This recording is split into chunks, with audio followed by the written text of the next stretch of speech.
안녕하십니까. 암호화폐 정보를 전달해드리는 닥터 비트맨입니다. 네, 이러한 기사가 나왔습니다. 한국암호화폐거래소 거래량 감소로 97%가 파탄 위기다. 한국 시장에선 과연 무슨 일이 일어나고 있는 걸까요?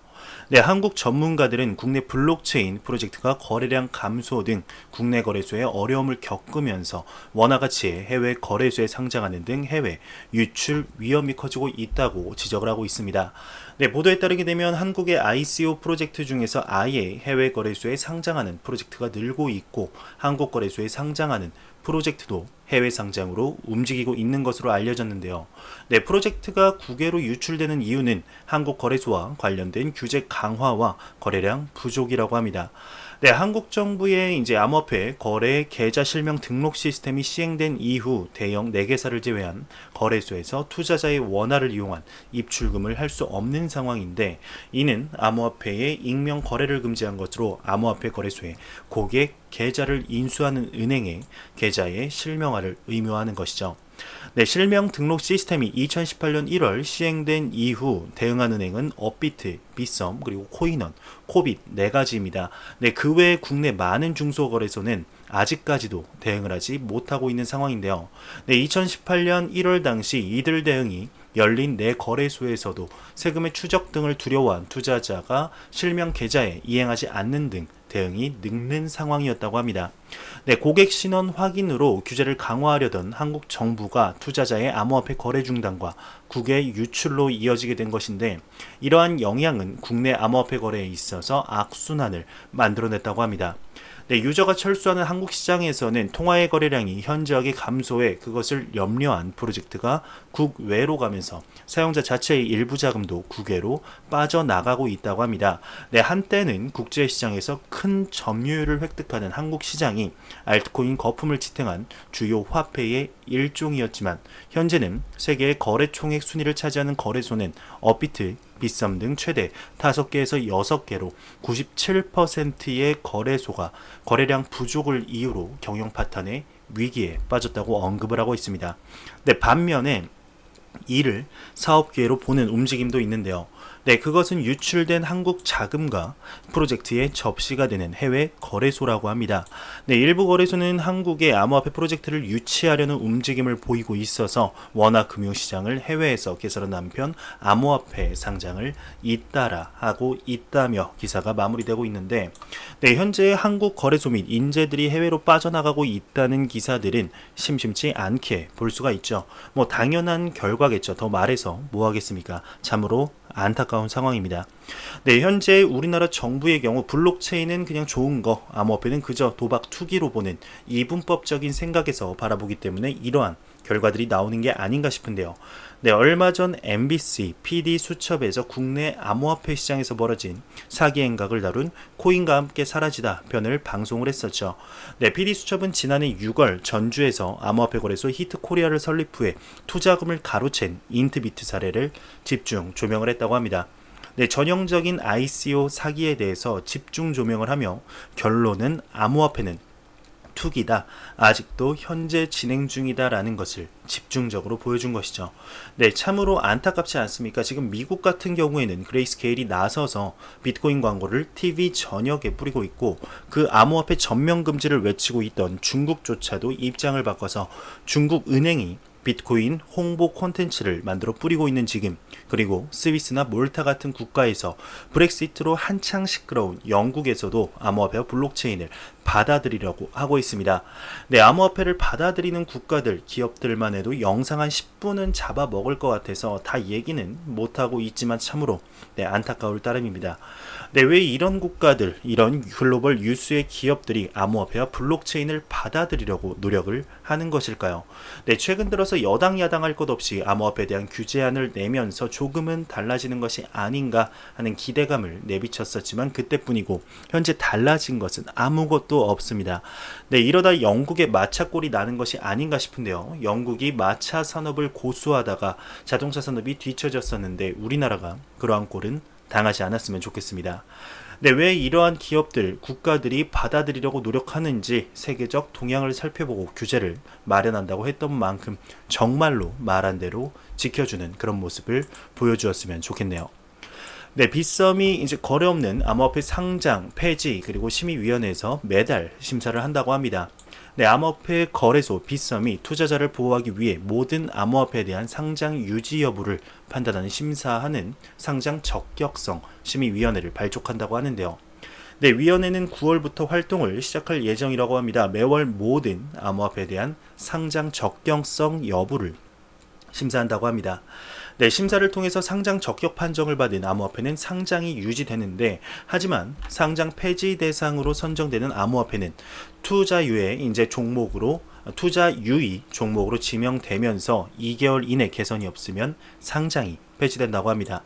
네, 상장 폐지 대상이 되는 경우는 이제 거래소 내 일 거래량이 미미하고 그 기간이 1개월 이상 지속되는 경우, 그리고 기준 시가총액이 상장 시 시가총액 대비 크게 하락을 하면서 그 기간이 1개월 이상 지속되는 경우, 암호화폐 개발자의 지원이 없거나 프로젝트에 참여가 없는 경우, 블록체인 또는 암호화폐에 연관된 기술의 효용성이 없어지거나 결함이 된 경우, 형사상 범죄 수단으로 이용되거나 기타 형사사건과 연관성이 명확한 경우, 암호화폐 재단에서 상장 폐지를 요청하는 경우 등이라고 합니다.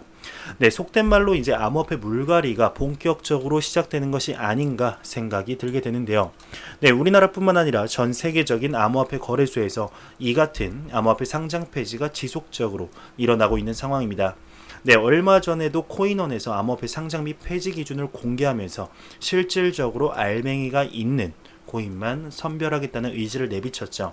네, OKEX 거래소 측도 50개의 페어상을 폐지하면서 실체가 없는 코인들에 대한 폐지가 우후죽순 일어나고 있는 상황입니다.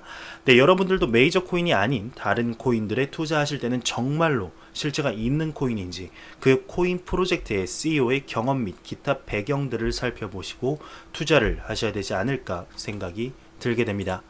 네, 매일같이 나오는 또 리플의 소식 오늘도 역시 나왔습니다. 태국 최대 상업은행인 시암뱅크가 리플 기반 해외 송금 서비스 지원을 공식 확인했다고 합니다. 네, 23일 블록체인 전문 미디어 데일리 오들에 따르게 되면 태국 최대 상업은행 시암은행이 자사 이지페이 앱을 통해서 리플 기반의 해외 송금 서비스를 공식적으로 지원한다고 하는데요. 네, 은행 측은 이날 웹사이트에 리플 기술이 해외 송금에 어떻게 적용되는지를 설명하는 내용의 컨텐츠를 업데이트했다고 합니다. 네, 해당 서비스를 통해서 시암은행 이용자들은 태국에서 미국, 영국, 독일, 프랑스, 그리고 이탈리아, 스페인, 싱가포르 등 국가로 자금을 송금할 수 있다고 하는데, 앞서 시암은행은 지난 6월 리플 시스템을 사용할 예정이라고 발표한 후에 돌연 리플 도입 계획을 철회한 바 있습니다. 네, 당시 태국 증권거래위원회가 ICO를 제한하면서 당국의 압력이 작용한 것이 아니냐 하는 관측도 제기되고 있는데요. 네, 앞서 언급한 듯이 이제 매일같이 리플의 소식이 나오고 있죠. 근 6일 동안 계속해서 나오고 있는 것을 확인할 수 있는데, 네, 시암뱅크 같은 경우는 리플의 투자자분들도 많이 들어보셨을 거라고 합니다. 네, 리플과의 소식이 오늘 처음 나온 것이 아니죠. 네, 2018년 9월 태국의 시암 상업은행이 크로스보더 결제 시 복잡한 환전 절차를 제거한 리플렛의 멀티옵 기술을 최초로 도입하면서 화제가 되었었습니다. 네, 사우디 최초의 국영 상업은행인데 리플에 기어 블록체인 네트워크 리플렛에도 합류가 되었죠.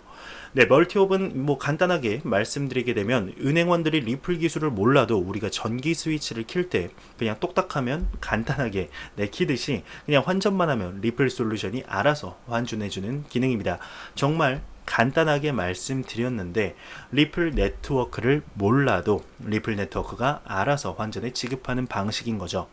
네, 현재 앞에 기사에서도 언급한 코인원의 자회사 코인원 트랜스퍼의 경우, 기사에 나온 시암 상업은행과 손을 잡아서 태국 외에도 동남아시아 및 중앙아시아, 유럽 등으로 서비스 지원 국가가 확대될 예정이라고 언급을 했죠. 리플사의 사업은 무난히 확장해 나가고 있는 것으로 보입니다. 아주 좋습니다. 이제 남은 건 정말 XRP의 가격이 문제죠. 네, 많은 분들의 애환을 달래주는 소식이 하루빨리 나왔으면 좋겠습니다. 네, 영국 법원이 비트코인을 처음으로 법적 재산으로 인정하는 판결을 내렸다고 합니다. 과연 어떤 내용일까요? 네, 100만 달러 약 하나로 12억 원에 해당하는 비트코인이 해킹당한 것을 둘러싼 소송에서 영국의 상업법정이 처음으로 비트코인을 법적 재산과 인정 판결을 이렇게 내린 것으로 나타냈다고 합니다. 네, 이 판결은 아직 승인이 필요하지만 새로운 법적인 선례가 됐다고 하는데 해킹 피해자가 시장에서 매매가 되어서 되찾기 어려워진 암호화폐에 대한 권리를 청구할 수 있음을 시사하는 중요한 사례가 될 것으로 보인다고 하네요. 네, 본건은 이제 암호화폐 펀드 알파빗의 CEO 리암 로버슨의 호소와 관련되게 됩니다. 네, 로버슨은 유럽과 중동에서 최대의 암호화폐 트레이더 중 한 명인데요. 사건의 발단은 이제 올해 7월 초 로버슨이 모 트레이드 펀드 이사와 통화한 때부터였다고 합니다. 네, 그는 이 회사의 상품에 감명을 받고 100비트코인을 투자하는 것을 동의를 했네요. 네, 100비트코인이면은 네, 하나로 쳐도 대충 해도 한 12억 정도 되겠죠. 네, 그런데 로버슨에 의하면 그 전화는 도청되고 있었다고 합니다. 네, 해커는 그가 비트코인을 해당 펀드 투자 부문 담당자에게 보낼 때 복잡한 스파이웨어를 사용해서 담당자의 이메일을 복제했는데 이어 담당자를 가장해서 로버슨에게 해커가 소유한 가짜 지갑 주소로 비트코인을 보내도록 요청을 했다고 합니다. 네, 트레이드 펀드는 해킹 피해를 깨닫고 그 다음날 7월 6일 로버슨에게 경고 전화를 했지만 이미 때는 늦은 거죠. 네, 블록체인 조사 기업의 수색에 의해서 도둑맞은 자금종 80비트코인은 암호화폐 거래소 코인베이스 UK의 15비트코인은 로컬 비트코인 그리고 다른 5BTC는 콜드 월렛에 송금된 것으로 밝혀졌는데 런던의 상업 법원이 자산 보호 명령을 내리고 코인베이스 UK의 도둑맞은 자금을 일시적으로 동결하라 이렇게 명령한 거죠.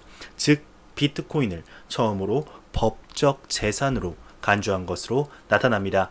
네, 이번 로버슨의 변호사는 비트코인은 사실상 자산이라고 논했는데 네, 비트코인이 도둑맞은 것은 그 자산에 대한 권리의 전환이 아니라 로버슨은 아직 도둑맞은 비트코인을 소유하고 있다고 주장한 거라고 하네요.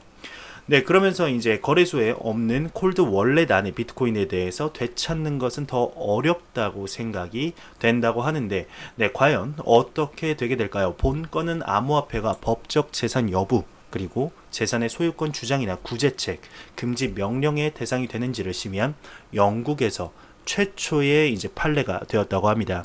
네, 암호화폐가 디지털 자산으로서 조금씩 인정받고 있다는 증거이지 않을까 싶습니다. 최근 들어서 이와 같은 기사들이 많이 나오고 있죠.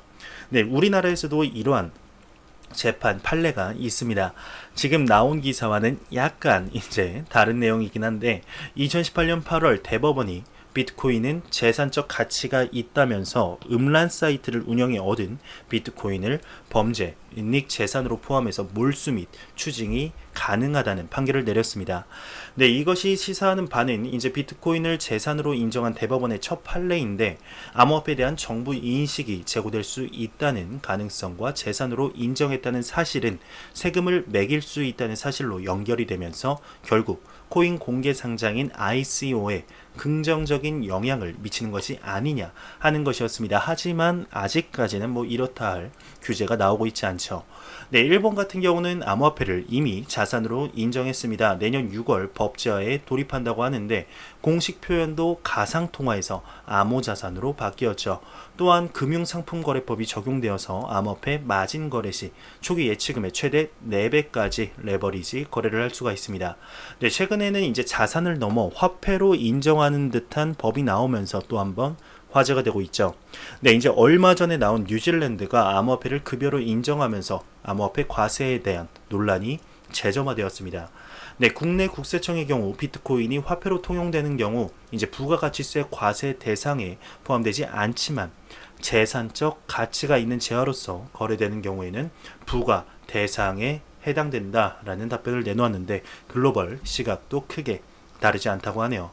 네, 미국의 오하이오주 같은 경우에도 작년에 이미 암호화폐를 오하이오주 내에서는 통화라고 인정한 바가 있습니다.